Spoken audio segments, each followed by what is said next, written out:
Dr. Jason W. Morrison, Theologist, New South Wales, Australia, the Watchtower Study Edition, 2019. Study Article 44. We're doing a theological audit on this.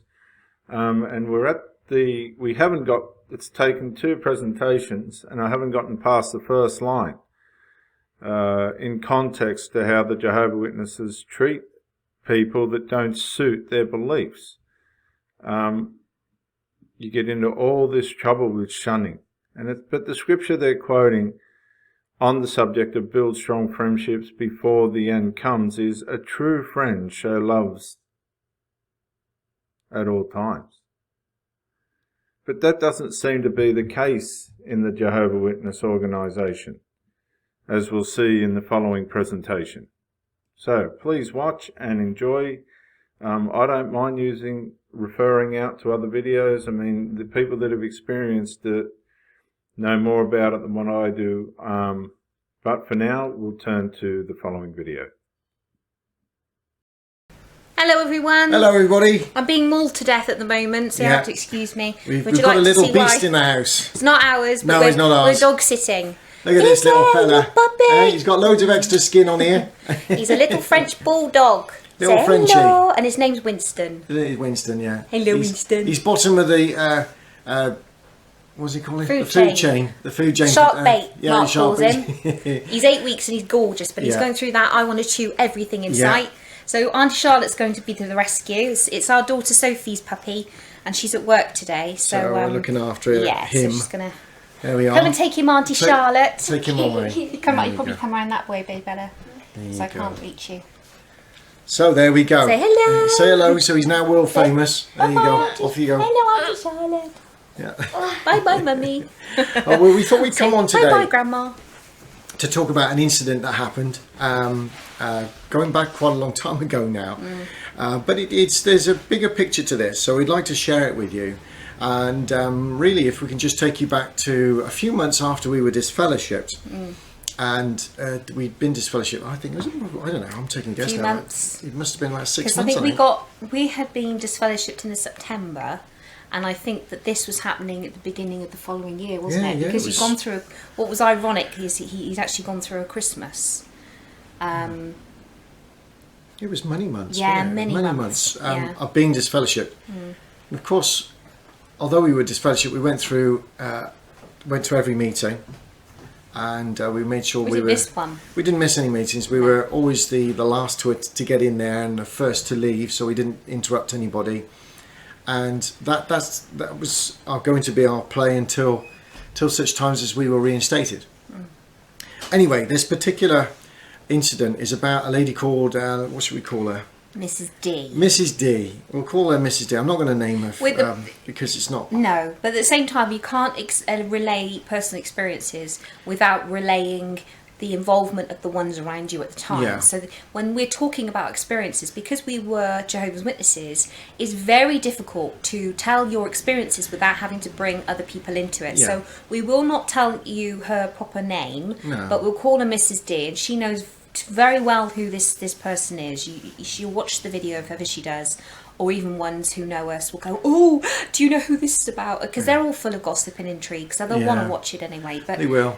We could quite easily go to town and tell you names, but we won't. What's the point? No. We love this lady. I worked with her for, I was in the job for 10 years, so, and I always got on well with her, and I thought the world of her. So, and I still do, and her husband. So this is not about disrespecting her, but what it is about doing is sharing with you just an experience of something where the Watchtower can interfere. The Watchtower can put you in all sorts of trouble very, very quickly, and leave you quite devastated. Now we've called her Mrs. D. This is about an incident, as I said, we're many months into disfellowshipping, and this one particular day I'm wearing my suit, I'm at work, it's first thing in the morning, I've just arrived. My position was then the Assistant General Secretary. I was basically the manager of all of the staff, bar the boss himself. Because the boss within the work that Mark was in, wasn't there very often. No. Because he was London based. So, Mark basically ran the office and was in line to take over from the boss, I think towards the end of that year. Yeah. So, he would have been... That was the sort of plan that we were looking at. And so the boss would come down once a fortnight and we'd have meetings and everything. So, I mean, I was basically in charge and I was in phone calls with him every day. And this is the type of relationship we had. And it was a good working relationship. So, but this one particular day, I'd come into the office and Mrs. D said, Mark, I need to have a word with you. And I thought, oh, okay. And it's obviously something to do with it. Can I see you outside by the front door? And I said, sure. So we went out to the front door and I said, good morning, Carol. How are you? She said, fine, thank you. And she was I could see that she was building up for something, very, very clear by her body language and her abruptness, basically. There was no smile. She looked as if she was ready to be assertive about something. So I said, what's on your mind? And she said, because of your disfellowshipping and the ongoing need to stay separate from you, I'm making it clear to you now, I'm not going to get into a car with you to go on trips to other sites. So I said, right, okay, so what you're saying is then you're not going to get in a car with me if we need to go down to Southampton or to Birmingham or to any of the other sites that we sometimes have to, on a weekly basis, go to in order to meet up with the membership. Now, quite often we would all get into one car and travel, especially on the shorter trips, to particular destinations together on the grounds that it was saving petrol and it was just economies of scale. It was the right thing to do. Everybody gets in the one car and away you go. No, this particular lady, Mrs. D, decided, because you're disfellowshipped, I'm not getting in a car with you. Now, that was quite profound to hear that from Mrs. D, and the reason it was profound is because the type of work that we're involved in is employment law, UK employment law. Part of my job, well, in fact the only part of my job, the part that I was actually employed to do, was to mediate between employers and employees, find the win-win for everybody within a conflict situation at work, within the employment arena. And we had many techniques that we would use in order to find the right solutions, and we were very good at what we did. Now, that also meant being well versed in employment law and how contracts of employment work and how obligations and terms and conditions work for an employee as well as the employer. So for Mrs. D to suddenly announce to the world that she was no longer going to sit in a car with me was basically saying that for this particular juncture of our working relationship, I refuse to now cooperate, as I have always done in the past, to get into a mode of transport with you to go to a destination. And the reason why? Because of a religious difference, because I was now disfellowshipped, which had absolutely no connection or association or affiliation with the employment that we were doing. Now I'd just like to add there were other Jehovah's Witnesses that also worked within this office environment, to which one particular lady, we call her Mrs. D as well, Right. Was really, really good. And she completely treated Mark as she should have done, which was completely non-spiritual side of it, just completely got down to the job. And did her job. And to this day, Mark says that he was really admired the way that she carried on, and just the professional side of it was one thing and the religious side was another. Quite She another. separated the two completely, which is what you should do. Yeah, in fact, I would do her appraisals every Yeah. 6 months, and we got on fine, and it was all very professional, and it was to do with work. Now, what Mrs. D did was actually something that became very, very serious. I did say to her straight afterwards, are you sure you know what you're saying here, Mrs. D? In fact, I didn't call her Mrs. D, I called her by her first name. I said, because what you're now announcing is actually a very serious position that you're putting yourself in. The reason it's a very serious position that you're putting yourself in is because I now need to report that to the General Secretary for him to make a decision on. Now, let me explain exactly what that means for those that aren't well versed in employment law, and I'll keep this very simple. what she was doing basically was discriminating against me on the grounds of a religious difference. Now, in this country, we have some very strict rules on discrimination issues, especially to do with gender and to do with race and also religion.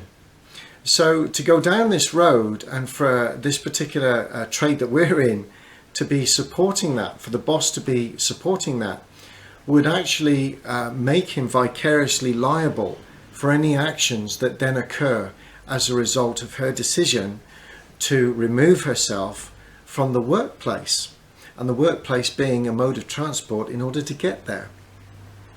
It was also blatant discrimination, and she wasn't hiding it. So there were two forms. In fact, I think I'd go even further than that, and I just said that she was viewing that as an absolute stance and almost wanted a pat on the back for her obvious stance with regards to where she... I'm standing up for Jehovah. Yeah. And I'm now willing to fall on my own sword if I have to, in order to do that. Now, straight away, I went into, not a heightened flight, but I had to work out the chess moves here, because the first thing that could happen is that she could immediately be suspended from work as a result of that, without a shadow of a doubt. Secondly, letters would be written up and a disciplinary hearing, an investigation would be heard first, followed by a disciplinary hearing, of which I know that Mrs. D would just follow through with the same things that she told me, and she would tell the boss when she was in that disciplinary hearing, and she would probably find herself either on the end of a final warning or even more be dismissed. Why? Well, I'll tell you why. Because of the law work that we did, it's very clear that if I wanted to take this further, I could have done. I could have said, right, if my boss doesn't do anything about this, then I'm being discriminated against, and therefore I can raise a grievance against my employer, and at the first instance, the minute I can see that there is nothing going to be complied with, I can then constructively dismiss myself. Now, it's a dangerous step to take, but I could have done that. Based on my position also, it would have added weight within the court as to reasonable actions being taken on my part because of my authority being put under question and undermined. So there are a number of different facets that come into this. Now, I was already thinking of all those moves, and I thought, well, my boss, who is also extremely astute, and I learnt a lot from him, would have said the same things. And so I said to Mrs. D, I'm going to have to report this. But I already had it in my mind how to offset and mitigate for her. Little did she know. She didn't know what was coming. Yeah. And I was already defending her, even though she was discriminating against me, because I didn't want her to lose her job. I didn't want her family. She was on a full-time wage. I didn't want her to lose her money, her salary. And I thought the world of her husband and her kids. So no, this was a disastrous move that she was making. And now, the ironic thing about it is, I'm now going to have to defend her, even though she's now perpetrating this discrimination against my person. So, but we were going to every single meeting at the time as well. So even though we'd been disfellowshipped for getting married, and other witnesses at Mark's work were distinguishing the difference between a working relationship and a spiritual relationship, because at the end of the day, when someone is disfellowshipped, even in the Jehovah's Witness religion, it's the spiritual contact. But you see, it's just recently that they've emphasised that you shouldn't even have physical contact or anything else. But at the time, it wasn't still on the cards, because this was way before 2011, which is when the article came up about mentally diseased and all that. So even that, they should have changed, they should have done the difference between the two things. But she decided to take it that little step extra, because obviously that will incur extra brownie points within the congregation. So I think that's why she did it, was for brownie points personally. Well, I think you're probably right, but I don't think she would have understood, or she severely underestimated exactly the weightiness of what she'd done. She was committing a gross misconduct scene in front of my very eyes, and any gross misconduct can actually be deemed as a dismissible offence. If the employer decides that it is gross misconduct, or perceives that it's gross misconduct, and the trust and confidence has then been eroded to that degree, he is well within his rights to dismiss her. And he has to do that or take severe action in order to protect the other employee, which in this case was me, little old me. So this was a very big position that the boss was now being put in by Mrs. D, and she had no idea of the gravity of what she had, a seismic change in her employment relationship with this employer was about to severely change. So I said, are you sure you don't want to retract this or think about this, Mrs. D? Because I have no alternative now but to report this to the boss. She said, nope, that's the way it's going to be. And I said, okay. So the boss was due in, and I did speak to him straight away. I said, I need to speak to you very quickly. And we had a private meeting. And I let him know, and I've explained to him what I've just explained to you out there now on the camera.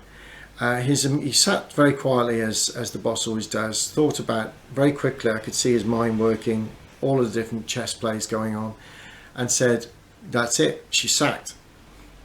We'll have to have her in for a disciplinary, and unless she changes her mind and goes through some form of complete, I'm really sorry, I didn't know what I was doing. If she carries on this stance, then she is dismissed from her employ, from the employer of this business.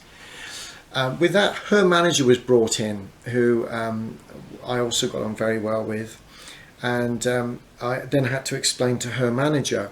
And her manager also has a sister who is a Jehovah's Witness, and brother-in-law who is also one of the ones that's very, very closely involved with a lot of our other stories. The other because dealings. he used to like to stick his nose into our business well and truly. I think to be honest, a lot of the time some of the elders that did do that were just intrigued with what was going on in our lives. Yeah, they were fascinated by it. It's like it was the next episode of the Latham family. Yeah. It's like, oh, what can we find out? Come across as being very sad to me, a lot of them.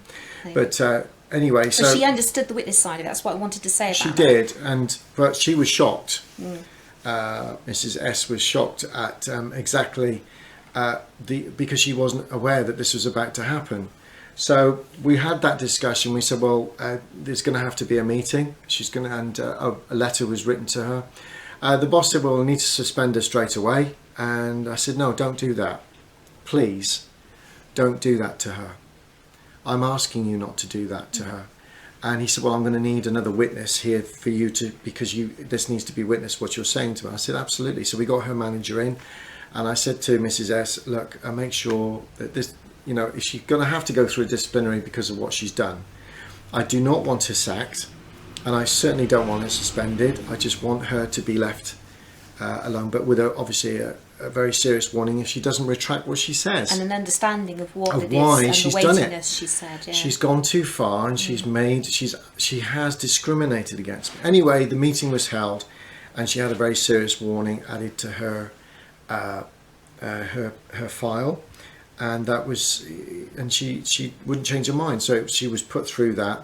If it wasn't for me, she would have been dismissed. I don't think she actually would have ever realised that. I think that because even when Mark was finally reinstated, or when we both were, but when Mark in his position at work was, she never really changed her attitude towards us, really, did she? No. And I know that's because of other Jehovah's Witnesses that took an umbrance to Mark and myself being married, and she almost took sides with regards to, well, I'm going to stand by that person. Not that there were sides, but these particular individuals made it like there was, because that's how they wanted to live their life. Sure. We never did that. No. It was just, well, in our case, everybody's exactly the same, and let's just get on with our individual lives. But unfortunately, these particular individuals couldn't do that. Because, So going back to this point about where it was, and the irony is this, and here's the irony. Our role was to defend people against discrimination. That was the business we were in, whether it be gender, whether it be colour of your skin, race, creed, and she should have known this. But here goes the JW mental think. We're above all of that as Jehovah's Witnesses. We're above all of that. And if we want to discriminate, if we want to shun, we can do that because we have the right to do that. That's what they think in here. But underneath that, they are the first to make it very clear to exploit these laws and rules like we have in the United Nations about everybody's right to religious difference. To religious difference, to be able to think freely and not be punished for the way that they want to act in their lives towards a certain religious belief. And they are the first to be up there defending it. And yet here is an incident where an individual Jehovah's Witness decides to turn it on its head and say, well, that doesn't matter now because I know that you're the son of the devil, and therefore I have to isolate myself from you, no matter what it costs me. Well, I'm glad that the boss took the chance on this and decided to listen to what I had to say. And no, she wasn't dismissed, and no, her family didn't lose that salary because of the Watchtower. And at the end of the day, this... And also nobody outside of that office would have known what situation Mark was in and had actually pleaded for this other person's job to be saved. No, they didn't know. Even though, so if you were any type of other person than what you are, which is a loving person... Thank you, honey. You are. Yeah. Then he could have gone, well, I'm going to make a point now. And I'm going to make sure she, all of these realise that they can't do this type of thing to people. Let's try to imagine what that would have done. Imagine that I was, right, I'm being vindictive. Let's be vindictive. She's put herself in that position. Now she can reap the whirlwind. Imagine I'd taken that attitude, and then she was put through a disciplinary, and I was demanding that she was removed from her post because this was putting a question mark over my authority with what I was being paid for. And she was dismissed for gross misconduct. Can you imagine how that would have gone down in the Kingdom Hall? Well, it would have been seen that she was being martyred. Yeah. She was being martyred for her faith, that this was ultimately persecution. And guess what? Ironically, it was down to me. And that's the way it would have been seen, even though it would have been her that was instigating and initiating this very profound and discriminatory decision against me. Incredible, but that's the way it would have panned out. Now, because we were trying to come back into those particular congregations at the time, I didn't want that heat. And I didn't want it on my family, and I certainly didn't want it on Mrs. D, and then he said her name then. And so I didn't want it. I just wanted it to die a death, and for her to go away. And not being such a silly fool, and just get on with her life, and stop being such an idiot, because she was being an idiot, to die a death, and for her to...